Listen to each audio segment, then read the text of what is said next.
વિદ્યાર્થી મિત્રો, ચેપ્ટર 11 નો સ્વાધ્યાયનો 10મો example. 50 centimetre લંબાઈ અને 3 મિલીમીટર વ્યાસવાળા પિત્તળના સળિયાને તેટલી જ લંબાઈ અને તેટલા જ વ્યાસ ધરાવતા સ્ટીલના સળિયા સાથે જોડવામાં આવે છે. સંયુક્ત સળિયાની મૂળ લંબાઈ 40°C તાપમાને છે. જે 250°C કરવામાં આવે તો લંબાઈમાં થતો ફેરફાર કેટલો હશે? શું જંકશન પર ઉષ્મીય પ્રતિબળ ઉદ્ભવશે? સળિયાના છેડાઓ પ્રસરણ પામવા માટે મુક્ત છે અને રેખીય પ્રસરણાંક આપ્યો છે. હવે રકમ વાંચવા કરતાં એને સમજવા પ્રયત્ન કરીએ. આ એક સળિયો છે, એમાં 2 ભાગ છે. એક પહેલો જે ભાગ છે એ પિત્તળનો છે. પિત્તળ માટે આપણે 1 લઈ લઈએ અને બીજો જે ભાગ છે એ સ્ટીલનો છે, એના માટે આપણે 2 લખી દઈએ. હવે પિત્તળના સળિયાની લંબાઈ એને આપણે L1 કહીશું ને L2 બંને સરખા જ છે. 50 સેન્ટીમીટર એટલે 0.5 મીટર. સેન્ટીમીટરમાં રહેવા દેવું હોય તો પણ ચાલશે, જવાબ સેન્ટીમીટરમાં આવશે. ત્યાર પછી બંનેનો આલ્ફા આપેલો છે. પિત્તળનો છે આલ્ફા 1, 2 × 10⁻⁻5 કેલ્વિન ઇનવર્સ. સ્ટીલ માટે આપ્યો છે આલ્ફા 2, 1.2 × 10⁻5 કેલ્વિન ઇનવર્સ. સેજ આપણે આગળ જઈએ. હવે તાપમાન આપ્યું છે. શરૂઆતનું તાપમાન છે 40°C અને અંતિમ તાપમાન છે 250°C.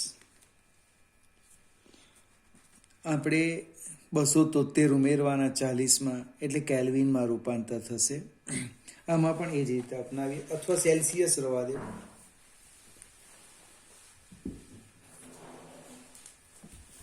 હવે તફાવત છે એટલે સેલ્સિયસ અને કેલ્વિન બંનેનો સરખો જ આવશે. પણ જો તાપમાન શોધવાનું હોય તો મિત્રો એને કેલ્વિનમાં ફેરવી દેવું. હવે લંબાઈમાં થતો વધારો કેવી રીતે લખાય તે સમજાવું. તો કે ડેલ્ટા L બરાબર પિત્તળની લંબાઈમાં થતો વધારો વત્તા સ્ટીલની લંબાઈમાં થતો વધારો. પિત્તળની લંબાઈમાં કેટલો થાય તો કે alpha 1 L1 delta T plus alpha 2 L2 delta T. હવે L1 ને L2 એ તો સરખા જ છે, એને આપણે L જોઈએ તો કહી દઈએ. એટલે સામાન્ય જે નીકળે એ લઈ લઈએ. આલ્ફા 1 પ્લસ આલ્ફા 2 આપણે L ઇન્ટુ ડેલ્ટા T કિંમત મૂકી દઈએ. આલ્ફા 1 2 × 10⁻⁻5 વત્તા 1.2 × 10⁻⁻5. L1 બરાબર L2 કેટલા છે? 50 સેન્ટીમીટર. 50 રવા દઈએ. તાપમાન 250 - 40. હવે 2 સરખી છે એટલે સીધો સરવાળો થશે. એટલે કેટલા થવાના? 3.2 × 10⁻⁻5 × 50. 250માંથી 40 જાય એટલે 210. એટલે સાદું રૂપ આપણે આપીએ 3.2 × 50 × 210 એટલે 33,600 × 10⁻⁻5 સેન્ટીમીટર. દશાંશ ચિહ્ન તમે ડાબી બાજુ ખસેડો છો. 1 2 3 4 5 તો આમ થાય 0.3 ડાબી બાજુ ખસેડે ઘાત ઘટાડવી પડશે, બને એટલે કેટલી ગણ 5 એટલે 0 થશે, બને 0.34 સેન્ટીમીટર. હવે કોઈક વિદ્યાર્થીને એવું લાગે તો વ્યક્તિગત શોધે, પિત્તળની લંબાઈમાં થતો વધારો સ્ટીલની લંબાઈમાં, પછી સરવાળો કરે તો પણ જવાબ આવી જાય છે. હવે એક બીજો પ્રશ્ન હતો કે તણાવ પ્રતિબળ ઉદ્ભવે તો એક વસ્તુ સમજાવો. આ જે સળીઓ છે એ પ્રસરણ માટે મુક્ત છે. હા, અહીંયા તમે દ્રઢ આધાર મૂકેલો, જડિત કરી દીધેલો હોય તો તણાવ ઉદ્ભવે, પણ પ્રસરણ માટે મુક્ત હોવાથી એમાં તણાવ પ્રતિબળ ઉદ્ભવશે નહીં. 11મો એક્ઝામ્પલ.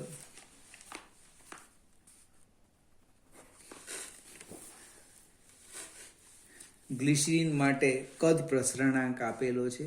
જો તેના તાપમાનમાં આટલો વધારો કરવામાં આવે તો તેની ઘનતામાં થતો આંશિક ફેરફાર કેટલો હશે? હવે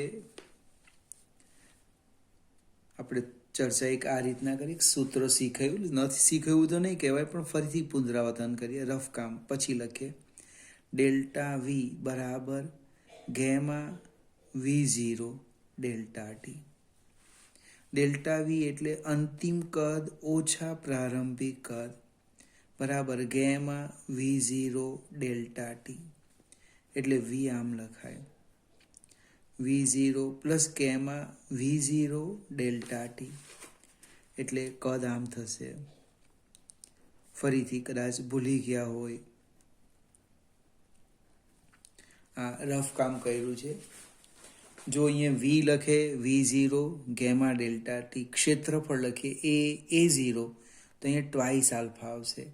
લંબાઈ લખો L0 તો અહીંયા એકલું આલ્ફા આવશે. આ સૂત્ર પણ ચાલે. આપણે ડેલ્ટા લખીએ એની જગ્યાએ આ પણ લખી શકાય. હવે કદ એટલે શું? કદ એટલે દળ ભાગ્યા ઘનતા. હવે દળ સરખું લઈએ અને તાપમાનમાં ફેરફાર કરે એટલે કદ બદલાય, એટલે એની ઘનતા પણ બદલાય. મને દળ કેવું લઈ લે? અચળ. તો હું લખું છું, જો કદ કેવી રીતે લખવાનું? V બરાબર m બાય રો અને V0 બરાબર m બાય રો 0. આ બંને કિંમત આપણે આમાં મૂકી દઈએ સમીકરણ 1માં. સમીકરણ 1માં કિંમત મૂકીએ કદની m બાય રો બરાબર m બાય રો 0 કૌંસમાં 1 પ્લસ ગેમા ડેલ્ટા ટી. હવે આપણે આંશિક ફેરફાર શોધવાનો છે, એટલે મૂળ રો 0 છે એ છેદમાં રહેવું જોઈએ. બને દળ ને દળ નીકળી ગયું તો આ રોને હું સામે લઈ જામ, એટલે આમ થાય રો બાય રો 0 બરાબર શું થવાનું? આ અંશ સામે જવાનો એટલે છેદમાં જશે. ખ્યાલ આવ્યો કે નહીં આવ્યો?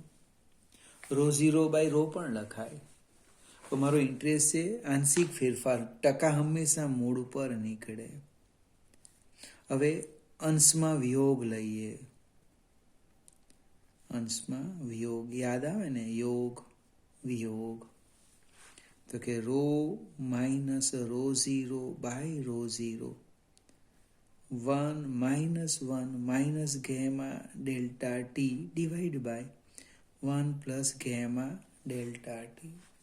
એટલે આંશિક ફેરફાર આવશે minus gamma delta T divide by 1 plus gamma delta T. બધી જ કિંમત મૂકી દઈએ. ફરીથી એક વાર સૂત્ર લખું છું. Delta rho by rho 0 is equal to minus gamma delta T divide by 1 plus gamma delta T. હવે કદ પ્રસરણાંક આપણને આપ્યો છે -49 ગુણ્યા 10⁻⁻5 ગુણ્યા તાપમાનનો વધારો આપ્યો છે એટલે 30 એકમ વધારો છે, ફેરફાર, એટલે સેલ્સિયસ અને કેલ્વિન બંને કેવા થાય? સરખા થાય. ડિવાઈડ બાય 1 પ્લસ 49 ગુણ્યા 10⁻⁻5 ગુણ્યા 30. એટલે સાદુરૂપ આપણે આપીએ 49 ગુણ્યા 30 એટલે 1470.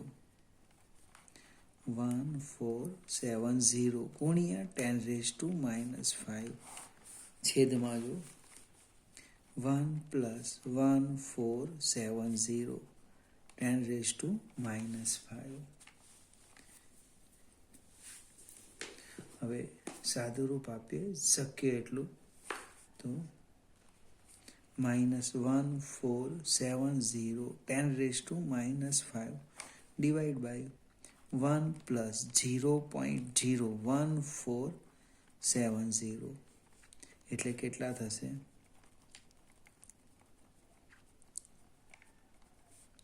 એ 1.0147 એટલે સાદુરૂપ આપીએ આપણે કંઈક લગભગ ફેર પડે નહીં, છતાં પણ જે આવે એ આપણો જવાબ. આંશિક ફેરફાર લગભગ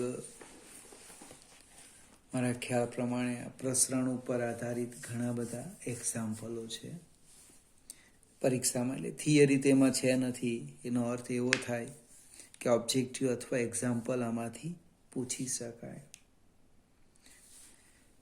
12મો એક્ઝામ્પલ,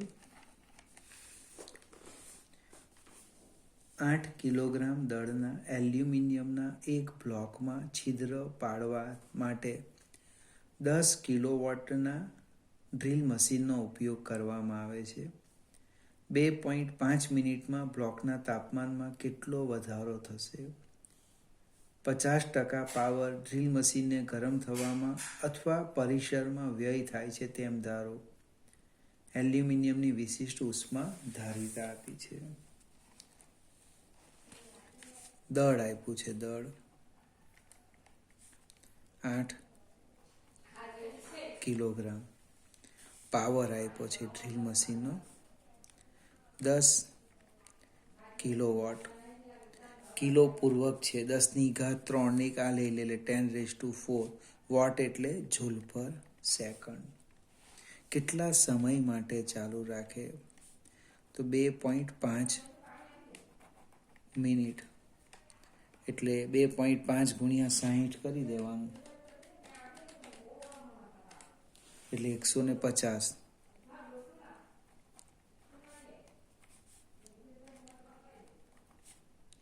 સેકન્ડ. આટલો સમય લાગે, બરાબર ને? એટલે ટી સેકન્ડમાં વપરાતી વિદ્યુત ઉર્જા હું લખું 1 સેકન્ડમાં 10 જૂલ છે. પાવર આપ્યો છે ને, પાવર 1 સેકન્ડમાં 10⁻⁴ જૂલ ઉર્જા વપરાય. તો આટલા સમયમાં કેટલો? જો પાવરની વ્યાખ્યા પાવર પરથી લખું બને. પાવર પરથી આપણે લખીએ કે 1 સેકન્ડમાં વપરાતી વિદ્યુત ઉર્જા કેટલી? તો કે પાવર પી. તો ટી સેકન્ડમાં કેટલી? એટલે ઉર્જા આવવાની, ધારો કે ક્યુ ડેશ કેમ પી ટી. પી 150 નહીં સોરી 10⁴ ઇન્ટુ ટી 150 એટલે લગભગ 15 ગુણ્યા 10⁵ જૂલ. અઢી મિનિટમાં આટલી વિદ્યુત ઉર્જા વપરાઈ જાય. ફરીથી 1 સેકન્ડમાં વપરાતી ઉર્જા પી જૂલ, અહીં જૂલ શબ્દ લખીએ તો ટી સેકન્ડમાં કેટલી? આટલા જૂલ. હવે આમાંથી 50% પાવર એ એલ્યુમિનિયમના બ્લોકને મળે. બને એલ્યુમિનિયમના બ્લોકને મળતી ઉર્જા, એલ્યુમિનિયમના બ્લોકને મળતી ઉર્જા કેટલી ઉર્જા? તો કે ક્યુ બરાબર 50% ઓફ ક્યુ ડેશ, એટલે આની અડધી કરવાના આપણે. એટલે ક્યુ કેટલા આવવાના? આટલા 15 ગુણ્યા 10⁵ ગુણ્યા 50%, ને એટલે 50/100, એટલે 1/2, એટલે લગભગ આવવાના 7.5 × 10⁵ જૂલ. આ સમીકરણ 1. હવે ફરીથી સમજાવું. ડ્રીલ મશીન 2.5 મિનિટ માટે વાપરીએ તો આટલી ઉર્જા એલ્યુમિનિયમના બ્લોકને મળી. હવે બ્લોકના તાપમાનમાં ΔT જેટલો વધારો થતો હોય તો આપણી પાસે સૂત્ર છે Q બરાબર કેટલા? MS ΔT. મને આ સૂત્ર પરથી લખ્યું. આ આપણે ગણતરી કરી. બંને સમીકરણ સરખા જ છે. સમીકરણ 1 અને 2 પરથી શું થવાનું? MS ΔT બરાબર 7.5 ગુણ્યા 10⁵ 5. આપણે શોધવાનું છે ΔT. 7.5 ગુણ્યા 10⁵ 5 ભાગ્યા MS. કિંમત મૂકી દઈએ. 7.5 ગુણ્યા 10⁵ 5 / M. M આપણને આપેલા છે 8 કિલોગ્રામ, અને એલ્યુમિનિયમની વિશિષ્ટ ઉષ્મા છે 0.91.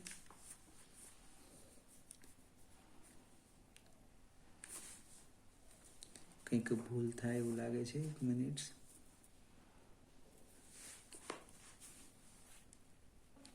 મિત્રો, અહીંયા વિશિષ્ટ ઉષ્માનો એકમ સમજાવો.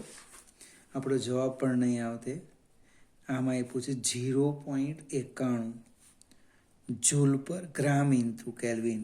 છેદમાં ગ્રામ છે ને આ SI છે, આ બી SI, પણ ગ્રામ છે ને કિલોગ્રામમાં ફેરવવા પડે.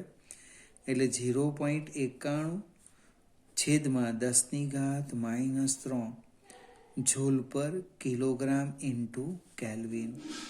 એટલે 0.91 ગુણ્યા 10⁻³ જૂલ પર કિલોગ્રામ ઇન્ટુ કેલ્વિન.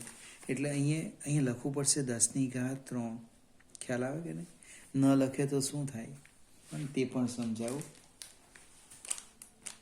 7.5 ભાગ્યા 8 ભાગ્યા 0.91 એટલે 1.03 1.0302 ઇન્ટુ 10⁻². કેમ 2 લખ્યા? 5માંથી 3 જાય એટલે 2 આવશે. 2 દશાંશ ચિહ્નો ખસેડો એટલે જવાબ આવ્યો 103 અંશ સેલ્સિયસ અથવા કેલ્વિન, જે લખો તે. હવે ધારો કે ન લખતે તો શું થાય ખબર? અહીંયા 5 આવે. 5 આવે એટલે તાપમાન ગણો ભાઈ. 1 2 3 4 5 અને અકલ્પી આવી જાય એમ પણ ખ્યાલ આવે. અને કયો તો એકમ, મને મારી પણ ભૂલ, જૂલ પર ગ્રામ હતું. ગ્રામ મને અડધો SI ને અડધો CGS આપેલો, અડધો SI જૂલ કેલ્વિન અને આ CGS નો એકમ હતો. આવું પણ થઈ શકે. આગળ જઈએ. આ દાખલા એપ્લિકેશન છે. 13મો દાખલો.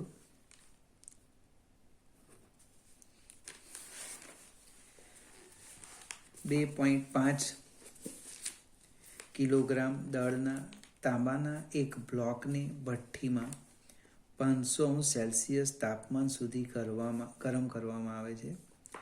ત્યારબાદ તેને મોટા બરફના બ્લોક ઉપર મૂકવામાં આવે છે. કેટલા મહત્તમ જથ્થોનો બરફ ઓગળશે? તાંબાની વિશિષ્ટ ઉષ્મા ધારિતા આપી છે. પાણી માટે ગલનગુપ્ત ઉષ્મા આપી છે. હવે તાંબાનું દળ આપ્યું છે M1 કહીએ કોપર માટે 2.5 કિલોગ્રામ. હવે એનું તાપમાન પણ આપ્યું છે. આપણે એને મોટું તાપમાન T1 કહીએ. કેટલું છે? 500°C. અને અંતિમ તાપમાન સંપૂર્ણ બરફ ઓગળવાનો જ નથી, એટલે એનું તાપમાન છે 0°C. તાંબાની વિશિષ્ટ ઉષ્મા આપી છે S 0.39. જો સેમ પ્રશ્ન છે, જૂલ પર ગ્રામ ઇન્ટુ કેલ્વિન, એટલે હું ડાયરેક્ટ લખું છું, હમણાં ગણી ગયા તે પણ 0.39 જૂલ પર કિલોગ્રામ ઇન્ટુ કેલ્વિન, 10⁻³ એટલે ઉપર જાય એટલે કેટલા થાય? +3. ખ્યાલ આવશે? સીધું જ લખ્યું છે. હવે ધારી લે, આપણે ધારણા કરીએ. ધારો કે M દળનો બરફ ઓગળશે. ધારી લીધું. હવે ઓગળવાનું કારણ શું છે? તો પેલા જે કોપરનો બ્લોક છે 500°C તાપમાન હતું એનું 0 થઈ ગયું, એટલે બ્લોકે ગુમાવેલ ઉષ્મા બરાબર બરફે પ્રાપ્ત કરેલ ઉષ્મા પીગળવા માટે. તો બ્લોક કેટલી ઉષ્મા ગુમાવે તે સમજાવો. અહીંયા સ્ટેપ લખું છું. કોપરના બ્લોકે ગુમાવેલ ઉષ્મા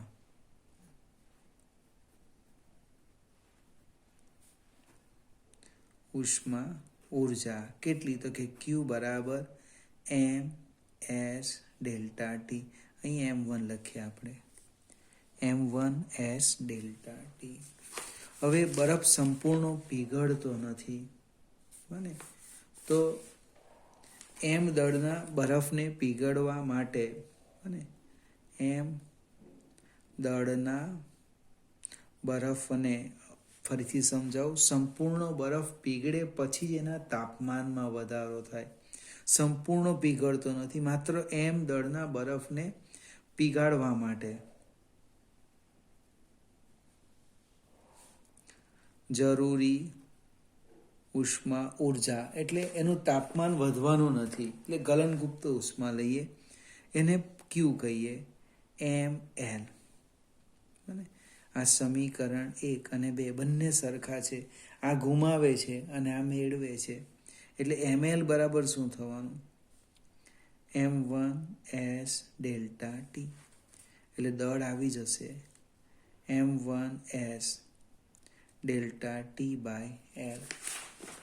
બધી જ કિંમત આપણે મૂકી દઈએ. અહીંયા ગુપ્ત ઉષ્મા પણ આપી છે, સાઈડ પર લખી દઈએ. સામા આપી છે L 335. જોજો વાક્ય રચના 335 આમ લખ્યું છે જૂલ પર ગ્રામ, એટલે ગ્રામને કિલોગ્રામમાં ફેરવો. છેદમાં છે એટલે લખો 1 ગ્રામ બરાબર -3 કિલોગ્રામ. આ ઉપર જશે પ્લસ થશે.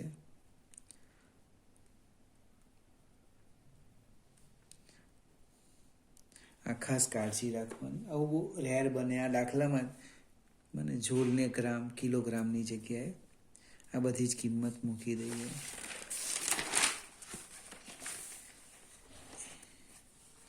પ્રશ્ન કયો હતો આપણો?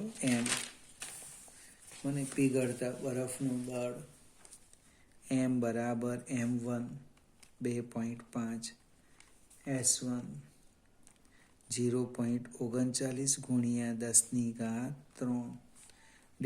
∆T 500 - 0 ડિવાઈડ બાય 335 ગુણ્યા 10⁻³.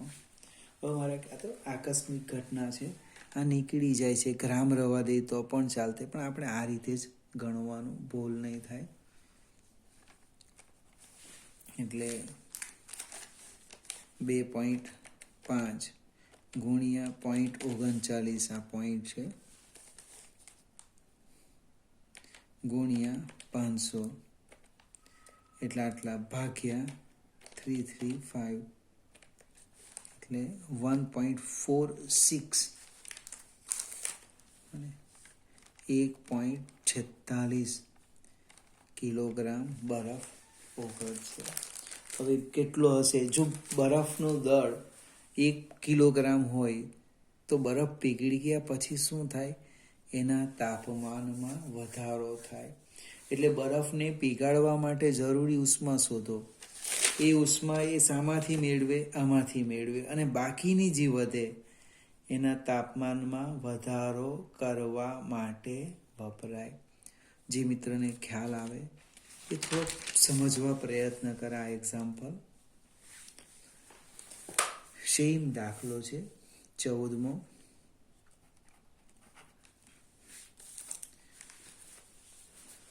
ધાતુની વિશિષ્ટ ઉષ્માધારિતાના પ્રયોગમાં 150°C તાપમાને રહેલા 2 કિલોગ્રામ દળવાળા ધાતુના બ્લોકને તાંબાના કેલોરીમીટરમાં મૂકવામાં આવે છે.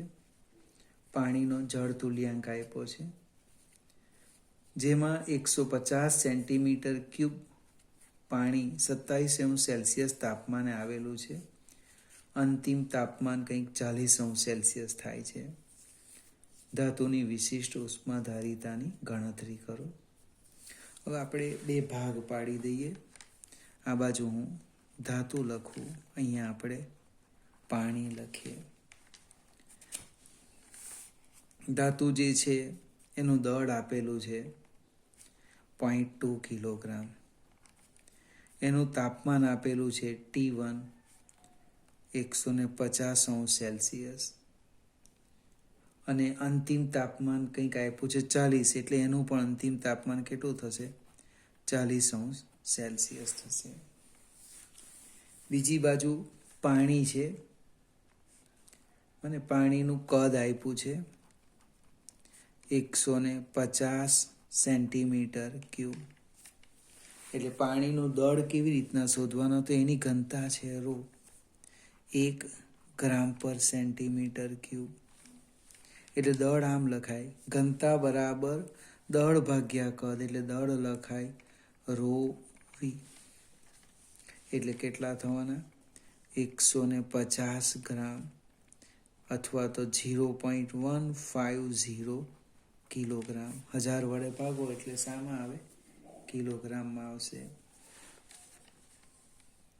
પાણીનું જે તાપમાન છે મને એ મોટું તાપમાન T1 ડેશ લેવું હોય તો 40°C છે અંતિમ, અને પ્રારંભિક તાપમાન છે 27°C. હવે અહીંયા 2 જણા છે, પાણી વત્તા કેલોરીમીટર, પેલું પાત્ર.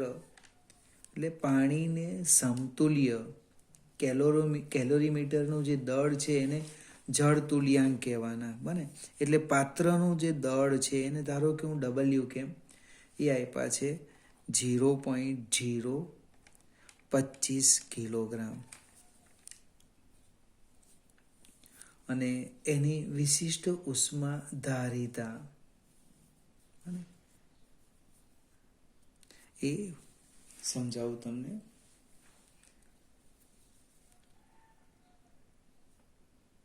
એને કેવી રીતે લખવાના એ જોઈએ.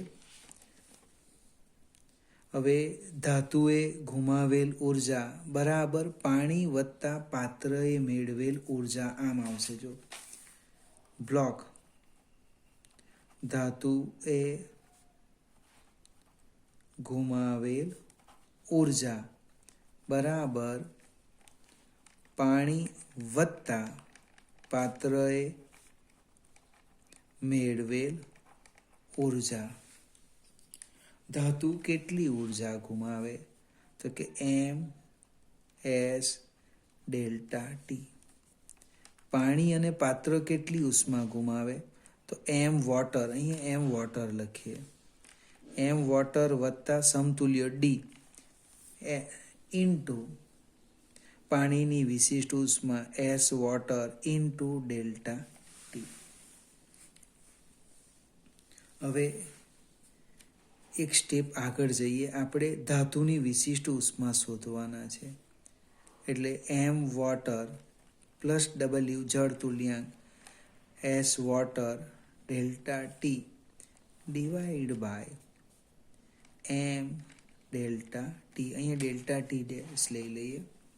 એમ વોટર 0.150 વત્તા 0.25 ગુણ્યા એસ વોટર યાદ રાખવાનું 4.186 ઇન્ટુ 10⁻³ અથવા તો એટલે 4.186 અહીંયા 4.2 ઇન્ટુ 10⁻³ આ યાદ રાખવું પડશે. અને તાપમાન કેટલું છે તો કે 40 - 27 છેદમાં 150 - 40. સાદુરૂપ આપો એટલે લગભગ જવાબ આવી જશે. આમાં ઉષ્માનો વ્યય અવગણવામાં આવે છે. એક ગુમાવે અને બીજો મેળવે. વિદ્યાર્થી મિત્રો, લગભગ એક્ઝામ્પલ 1-2 કદાચ બાકી હશે, એ આપણે આવતીકાલે પૂરા કરીશું. સોમવારથી આપણી શાળા શરૂ થાય છે. વિદ્યાર્થી મિત્રો, ફરીથી પણ મેસેજ મૂકીશ, પ્રશ્ન થોડા કહીશ. મારા બીજા ચેપ્ટરનો જે વિડીયો છે એ જરાક જોઈને આવજો. ચેપ્ટર નંબર 2 પારિમાણિક સૂત્ર એ છે, એ ખાસ તમારે જોઈને આવવાનું છે.